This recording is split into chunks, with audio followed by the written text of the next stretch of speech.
Now let's look at some observations. What do we observe with respect to this theory? What do we observe in our universe? Now when we looked for some observations, we calculated the average density of the universe.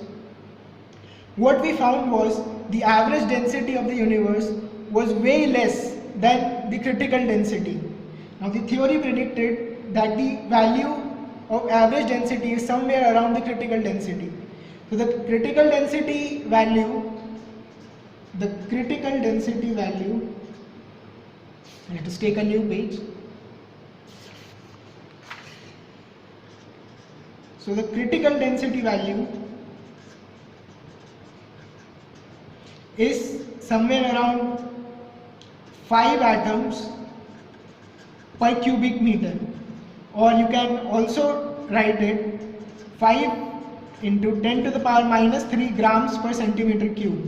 Now this is the critical density.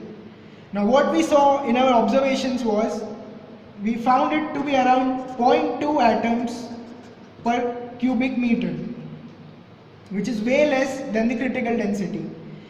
Now this is just the ordinary matter. Now if you add the dark matter to this comes out to be around 1.2 atoms per cubic meter, which is again less than the critical density. So the observations are telling us that we have an open universe. So the observations tell us that we have an open universe and the universe should keep on expanding forever. Now this forced us to make some more observations. So we made some more observations. So now we'll look at calculating the rate of expansion of space based on some observations. Now how do we calculate the rate of expansion of space based on the observed values? So for this we will use what is called as Hubble's law.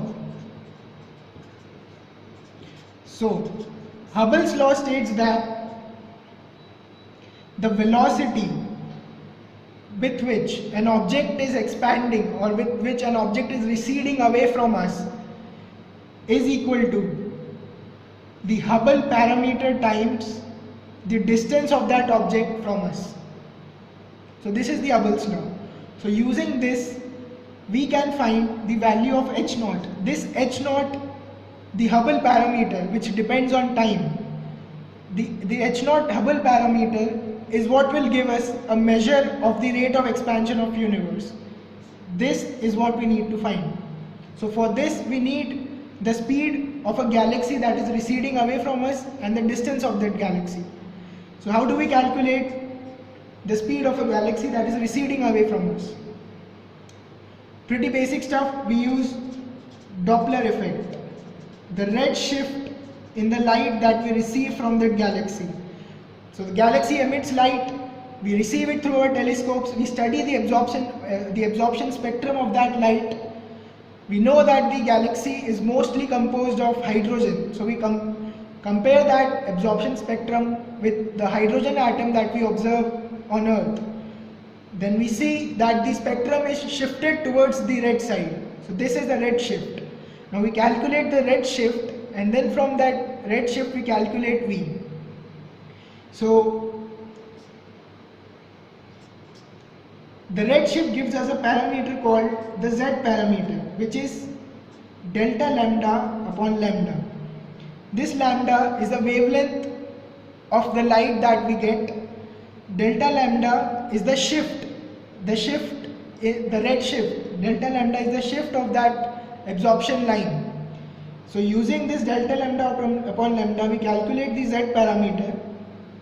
Now this Z parameter is related to V upon C.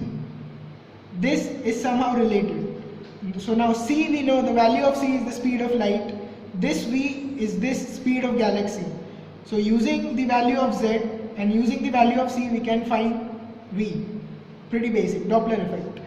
Now to find D, the distance of galaxy from the Earth, this is a bit tricky. Now for this, what we use is called a standard candle. A standard candle. So the idea here is that Suppose, imagine a man holding a candle and he is walking away from you.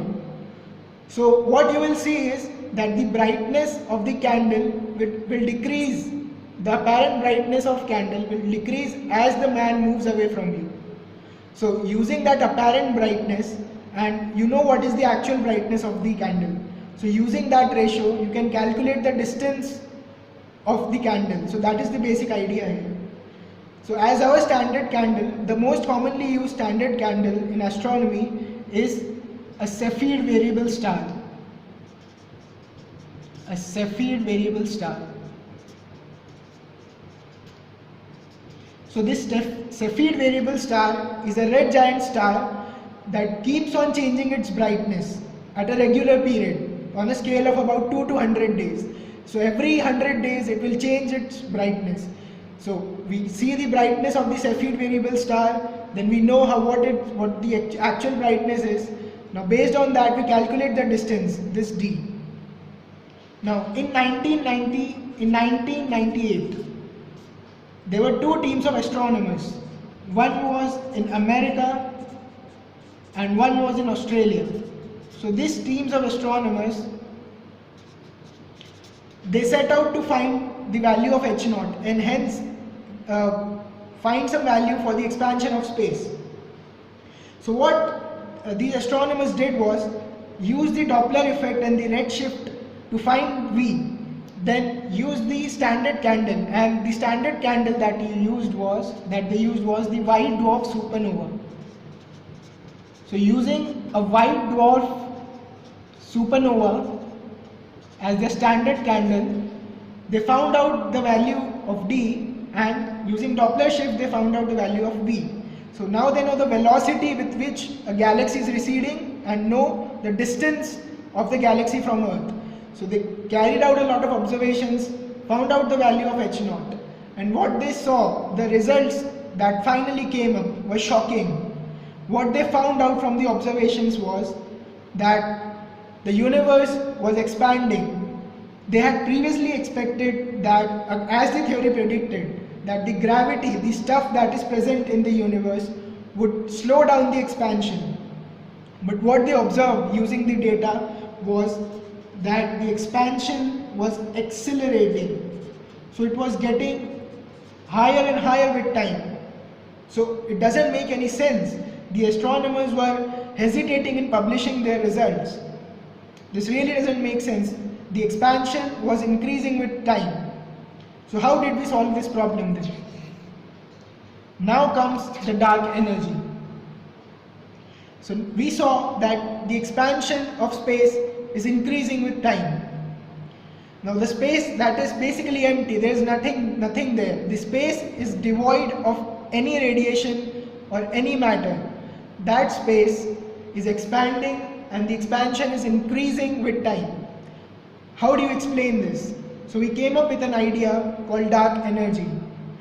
What the idea basically is that the space, the vacuum between the galaxies is filled with some unknown form of energy. Now since you need energy to push objects at a greater rate with time, so the galaxies are gaining speeds over time. So to give them that gain in speed, you need certain energy. So what we proposed is that the space between the galaxies, the empty space, has some energy. So the empty space has some energy, and can we see that energy? No, because it doesn't emit any light. So therefore it's dark. So the dark term here doesn't mean that it's mysterious. Of course it is mysterious, but the dark term here is used in a very literal sense. The dark term means that it doesn't give off any light and we cannot see it. So the space between galaxies is filled with energy that is accelerating the expansion of the universe, and that energy is dark. So hence the term dark energy. So what else do we know about dark energy? What we know is that the dark energy creates some sort of a negative pressure. So it creates a negative pressure, and this negative pressure is spread out evenly in all of space. all of space, this negative pressure is distributed homogeneously, and this negative pressure creates the cosmic repulsion among the galaxies. Now, when we set out, we used some calculations to find out how much dark energy do we need to cause such acceleration of the universe. So what we noticed was, initially when dark energy was discovered in 1998, what we noticed was, for the acceleration of the universe, 74% of the total stuff that is in the universe should be dark energy, 22% should be dark matter, and only 4% should be ordinary matter. Now, with recent results in 2013, using the Hubble Space Telescope and certain advanced technologies, we have come up with new data here. What we now know is that 68% of our universe is composed of dark energy, 27% is composed of dark matter, and 5% is composed of ordinary matter. So you can see 68% of the universe is filled with dark energy that is causing the expansion of the acceleration of the expansion of our universe. Now, what is this dark energy made up of? We don't know. How is this dark energy generated? We don't know. But one thing that we know for sure is that the strangeness of dark energy is thrilling, and there is a gap in the knowledge that we have of the universe. That gap needs to be filled, and that gap can be filled by studying dark energy.